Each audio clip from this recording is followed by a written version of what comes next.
My name's Laura Rawnsley and I'm a graduate primary school teacher at Deakin University. This presentation will explore the goals I have for my future students in the 21st century and how these goals are experienced by students through pedagogy, curriculum and assessment experiences. Goal 1. Students are problem solvers who think critically. The Melbourne Declaration on Educational Goals for Young People state that successful learners are able to solve problems in ways that draw upon a range of learning areas and disciplines.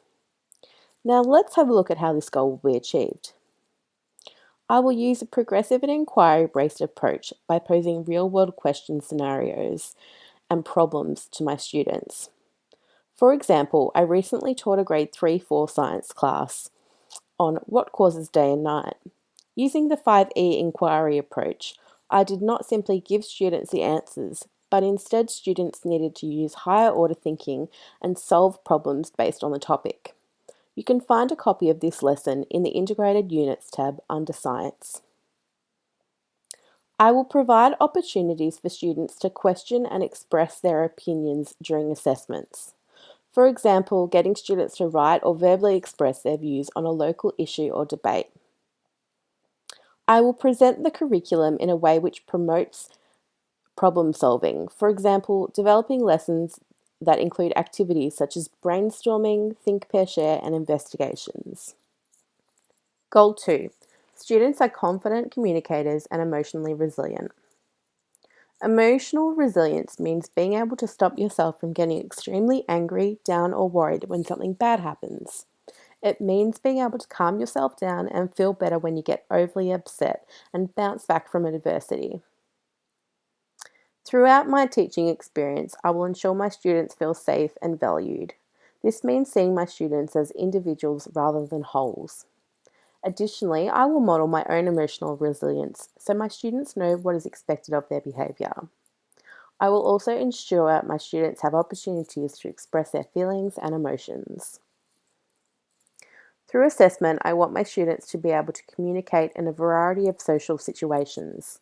This means not only providing an array of assessment experiences, but practical life skills such as how to create a website, place an advertisement in a newspaper, or make a phone call. Goal 3. Students embrace diversity and understand the world around them.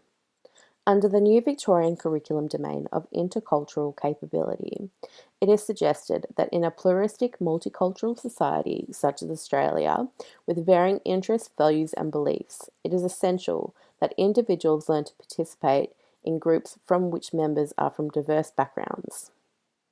I want my future classroom to embrace the diverse cultures, background and interests of students. In my future classroom, I want students to be aware of different perspectives and embrace the diverse world we live in.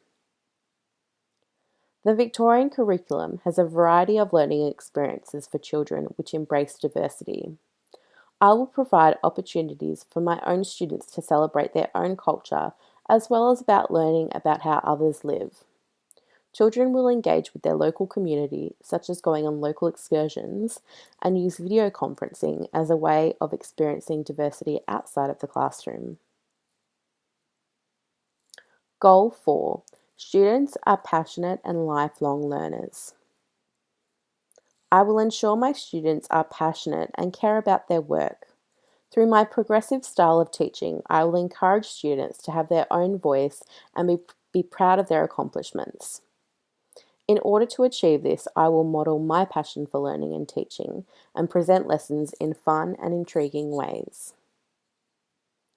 I will provide assessment experiences which are positive and get students excited about learning.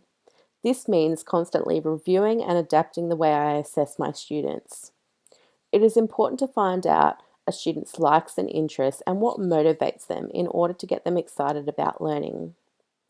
I believe it's important to have a variety of assessments: written, oral, peer assessment, self-assessment, rubrics, checklists, the list goes on. The way the curriculum is presented will have a major impact on a student's attitude towards learning.